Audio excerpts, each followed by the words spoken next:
కుంభకోణం కేసులో అరెస్ట్ అయిన మాజీ మంత్రి కారుమూరి నాగేశ్వరరావును ఈడీ కార్యాలయం నుంచి అధికారులు నాంపల్లి కోర్టుకు తరలించారు. అంతకుముందు గాంధీ ఆసుపత్రిలో కారుమూరికి వైద్య పరీక్షలు నిర్వహించారు. ఈ కేసులో ఇప్పటికే కారుమూరి కుమారుడు సునీల్ కుమార్ కూడా అరెస్ట్ చేశారు.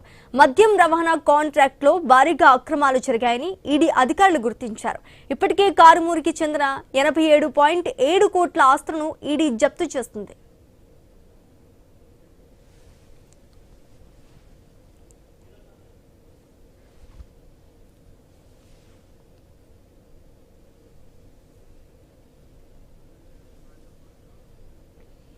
మద్యం కుంభకోణం కేసులో అరెస్టైన మాజీ మంత్రి కారుమూరి నాగేశ్వరరావును ఈడీ కార్యాలయం నుంచి అధికారులు నాంపల్లి కోర్టుకు తరలించారు.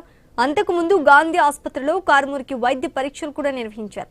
ఈ కేసులో ఇప్పటికే కారుమూరి కుమారుడు కూడా సునీల్ కుమార్ ను కూడా అరెస్ట్ చేసినట్టు తెలుస్తోంది. ఇక ఇదే అంశానికి సంబంధించి పూర్తి డీటెయిల్స్ మా ప్రతినిధి భార్గవ్ అందిస్తారు. భార్గవ్, మాజీ మంత్రి కారుమూరి నాగేశ్వరరావును ఇప్పుడే అటు నాంపల్లి కోర్టుకు కూడా తరలించారు ఈడీ అధికారులు. ఇప్పటికే అటు నిన్న సాయంత్రం కొండాపూర్ లో ఆయన స్నేహితుడి నివాసంలో కూడా అరెస్ట్ చేసిన నేపథ్యంలో గత ప్రభుత్వంలో మద్యం రవాణాకు సంబంధించి అక్రమాలకు పాల్పడ్డారు అనేటువంటి అభియోగాలపై కూడా ఆయన్ను అరెస్ట్ చేయడం జరిగింది. ఈ కేసులో ఇప్పటికే గత జూన్ 18న కారుమూరి తనయుడు కారుమూరి సునీల్ ను అరెస్ట్ చేయగా, అంతకుముందు ఏపీఎస్బీసీఎల్ చైర్మన్ గా ఉన్నటువంటి ఐఏఎస్ అధికారి ఎవరైతే ఉన్నారో వాసుదేవన్ కూడా అరెస్ట్ చేశారు. అలాగే మాజీ సలహాదారు, ఐటీ సలహాదారుగా పనిచేసినటువంటి రాజ్ కేసిరెడ్డిని కూడా అరెస్ట్ చేశారు. వీరందరూ కూడా ప్రస్తుతం రిమాండ్ లోనే ఉన్న పరిస్థితి ఉంది. ఇప్పుడు కీలకంగా భావిస్తూ కారుమూరి నాగేశ్వరరావును కూడా అరెస్ట్ చేసిన నేపథ్యంలో కూడా ఈ కేసులో కాస్త పురోగతి ముందుకు వెళుతుందని కూడా ఈ రోజు అధికార వర్గాలు గాని అటు ప్రభుత్వ వర్గాలు గాని వెల్లడిస్తున్న పరిస్థితి కూడా ఉంది. దీనికి సంబంధించి ఇప్పటికే దాదాపు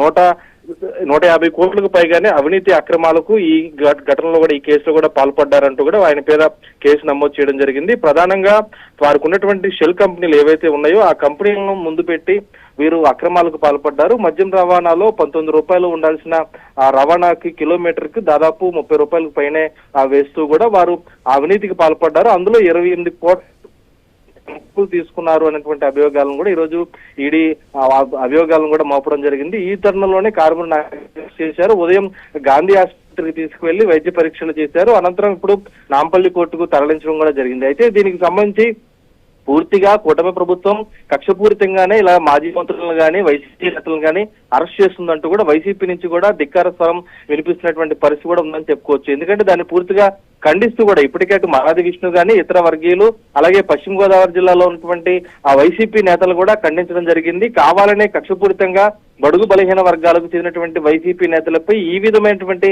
చర్యలు చేపడుతున్నారు.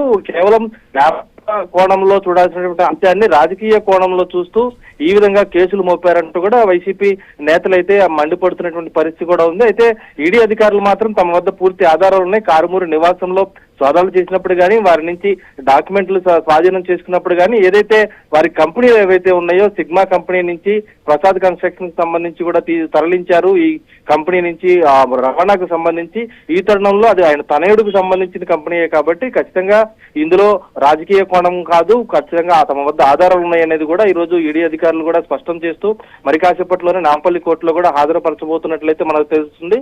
మరి నాంపల్లి కోర్టు మరి రిమాండ్ కు విధిస్తుంది, అసలు ఏ విధంగా ఈ కేసును స్వీకరిస్తుంది? కారుమూరి నాగేశ్వరరావు ప్రత్యక్షంగా ఇందులో ఎక్కడా కూడా ఇన్వాల్వ్ అవ్వలేదని ఆయన కూడా స్వయంగా మీడియాతో మాట్లాడుతూ చెప్పిన నేపథ్యంలో ఈ కేసు ఎటు మలుపులు తిరుగుతుంది అనేది కూడా వేచి చూడాల్సిన పరిస్థితి ఉంది. Sreeja, right, thanks for the update Bhargav.